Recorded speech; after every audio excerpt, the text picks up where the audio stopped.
Welcome to Nclex Practice Questions, Answers and Rationale in All Categories, Volume 6. Question 1. In a busy urban emergency department during a holiday weekend, a triage nurse is faced with 6 clients arriving simultaneously, each presenting with distinct symptoms. The waiting room is crowded, and the nurse is aware that the ER is currently short-staffed. Given the symptoms, potential severity of each case, and the current ER situation, which client should the triage nurse prioritize to be seen first? A 2-month-old infant with a history of rolling off the bed and has bulging fontanelle with crying. B. A teenager who got a singed beard while camping. C. An elderly client with complaints of frequent liquid brown-colored stools. D. A middle-aged client with intermittent pain behind the right scapula. E. A pregnant woman in her 3rd trimester complaining of mild abdominal discomfort. F. A construction worker with a minor cut on his hand, but up to date on his tetanus shots. Correct answer, B. A teenager who got a singed beard while camping. This client is in the greatest danger with a potential of respiratory distress. Any client with singed facial hair has been exposed to heat or fire in close range that could have caused serious damage to the interior of the lungs. Note that the interior lining of the lungs has no nerve fibers, so the client will not be aware of swelling. Question 2. You're a pediatric nurse working with a family who has recently adopted a 2-year-old child named Mia. This is the family's first time adopting, and they are particularly concerned about ensuring they provide the right environment for her developmental needs. Mia is an active toddler who loves exploring but has had minor falls. During your nursing education session, you emphasized the importance of balancing safety, exploration, and skill development at this stage of Mia's life. Which of the following statements, made by Mia's mother, indicates that she has a clear understanding of her daughter's developmental needs at this age? A. I want to protect my child from any falls. B. I will set limits on exploring the house. C. I understand the need to use those new skills. D. I intend to keep control over our child. Correct answer, C. I understand the need to use those new skills. Erickson describes the stage of the toddler as being the time when there is normally an increase in autonomy. The child must use motor skills to explore the environment and develop autonomy. Option A. The statement in Option A is correct, but pertains to the risks associated with a toddler. Option B. Setting limits on a toddler may cause frustration instead of independence. Option D. Controlling the child may harm her development, as toddlers should develop autonomy at this stage. Question 3. In a specialized medical surgical unit, you're assigned to care for Mr. Johnson, a 72-year-old male who recently suffered a cerebrovascular accident, stroke, that has led to dysphagia. He is being temporarily nourished through a nasogastric feeding tube. His current medications include anticoagulants, and he has a history of peptic ulcer disease. Given the patient's complex medical condition, what is the most important action for the nurse to take before administering an enteral feeding via the nasogastric feeding tube? A. Verify the correct placement of the tube. B. Check that the feeding solution matches the dietary order. C. Aspirate abdominal contents to determine the amount of last feeding remaining in stomach. D. Ensure that feeding solution is at room temperature. Correct answer, A. Verify the correct placement of the tube. Proper placement of the tube prevents aspiration and entrance of food content into the lungs. Ensuring the correct placement of the nasogastric tube is critical to prevent complications such as aspiration, which can be life-threatening, especially given Mr. Johnson's history of stroke and anticoagulant use. The definitive way to ascertain the position of the nasogastric tube is through visualization by an X-ray. Another method is to aspirate stomach contents and check their pH, usually pH 1 to 5. Aspirated stomach content can also be tested for bilirubin to confirm it is placed in the stomach. Option B. It is also important to check that the feeding solution matches the dietary order to ensure the client gets proper nutrition. Option C. Aspirating the gastric contents is one of the methods used to determine the last feeding amount in the stomach, but it is not the most important action the nurse should take. Option D. Keep it at room temperature so it will not upset the stomach. Question 4. You are a nurse in the cardiac care unit, caring for Mrs. Thompson, a 62-year-old female with a history of chronic kidney disease and hypertension. She has been admitted for acute heart failure and has a serum potassium level of 3.5 mEqL, on the lower end of the normal range, 3.5 to 5.0 mEqL. Considering her clinical history and current condition, she is placed on a cardiac monitor and starts receiving an infusion of 40 mEq potassium chloride in 1000 ml of 5% dextrose in water IV. While monitoring her EKG, which of the following patterns should prompt you to discontinue the potassium infusion immediately? A. Narrowed QRS complex. B. Shortened PR interval. C. Tall peaked T waves. D. Prominent U waves. Correct answer, C. Tall peaked T waves. Tall peaked T waves are a classic sign of hyperkalemia. Given Mrs. Thompson's chronic kidney disease and acute heart failure, continuing to infuse potassium with this EKG finding could be dangerous. The infusion should be discontinued immediately. Option A. Narrow QRS complex indicates fast cardiac rhythms, generally more than 100 beats a minute, with a QRS duration of 100 milliseconds or less. Option B. A short PR interval, less than 120 milliseconds, is seen with pre-excitation syndromes and AV nodal, junctional, rhythm. Option D. Prominent U waves are characteristic of hypokalemia. Question 5. While working in the pediatric oncology ward, Nurse Ramirez manages care for Leo, a 4-year-old boy newly diagnosed with rhabdomyosarcoma. Leo's parents are anxious, as they've been reading extensively online and are overwhelmed with information. They express concerns about potential metastasis and how the cancer may affect Leo's overall function. Given the primary site of rhabdomyosarcoma, Nurse Ramirez should emphasize monitoring the function of which area of the body and educate the family about its relevance. A. All striated muscles. B. The cerebellum. C. The kidneys. D. The leg bones. Correct answer, A. All striated muscles.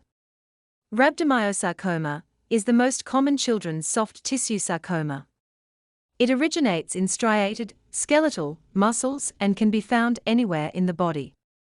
Symptoms of rhabdomyosarcoma include if the cancer is in the head or neck area, sudden bulging or swelling of the eyes, conjunctival chemosis, and headache.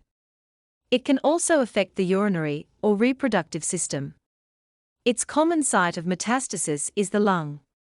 Leo's muscle strength, function, and any pain in areas of striated muscles should be continuously assessed.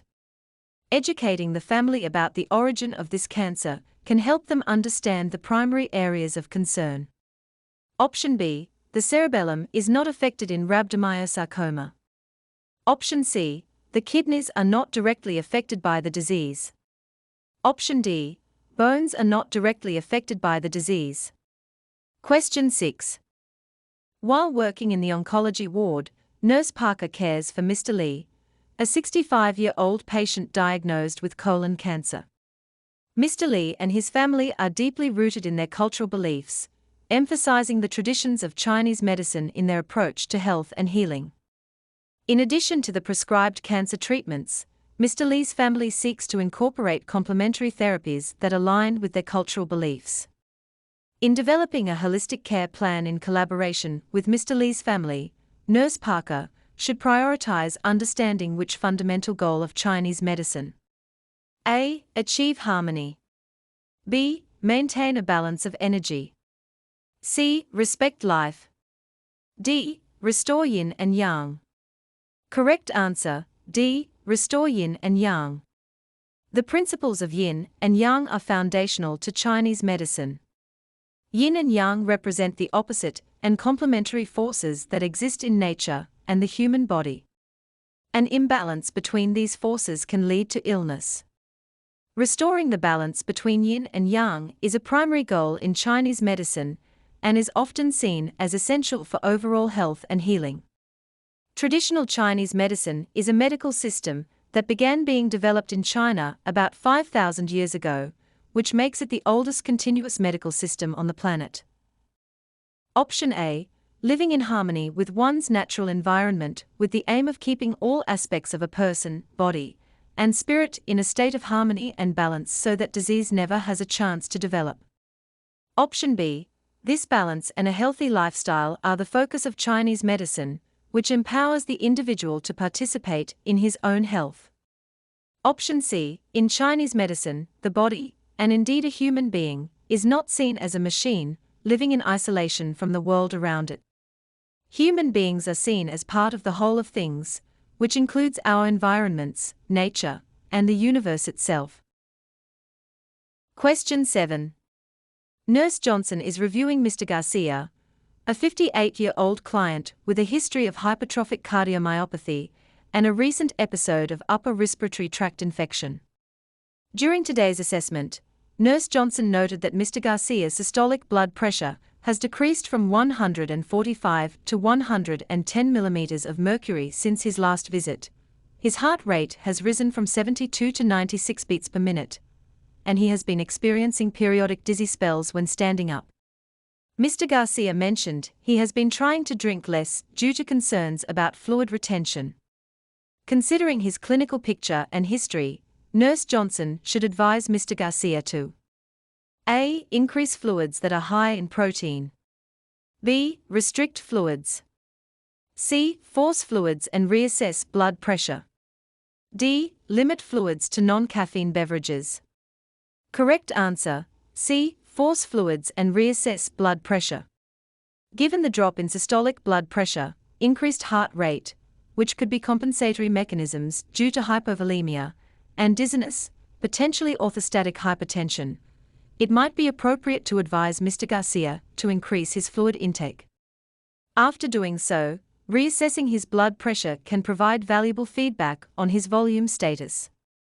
Orthostatic hypertension, a decrease in systolic blood pressure of more than 15 millimeters of mercury, and an increase in heart rate of more than 15% usually accompanied by dizziness indicate volume depletion, inadequate vasoconstrictor mechanisms, and autonomic insufficiency. Option A: fluids may not be necessarily protein-rich. Option B: restricting fluids could aggravate the client's dizziness.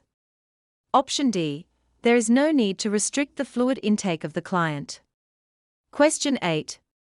Nurse Matthews is caring for Mr. Turner, a 72-year-old client with chronic heart failure and recent episodes of pulmonary edema. Given Mr. Turner's deteriorating condition, the cardiology team has decided to insert a pulmonary artery catheter, Swan-Ganz catheter, to obtain more specific information about his heart's functionality. When explaining the procedure and its purpose to Mr. Turner, Nurse Matthews should emphasize that the catheter will primarily be inserted to provide information about A. Stroke volume. B. Cardiac output. C. Venous pressure.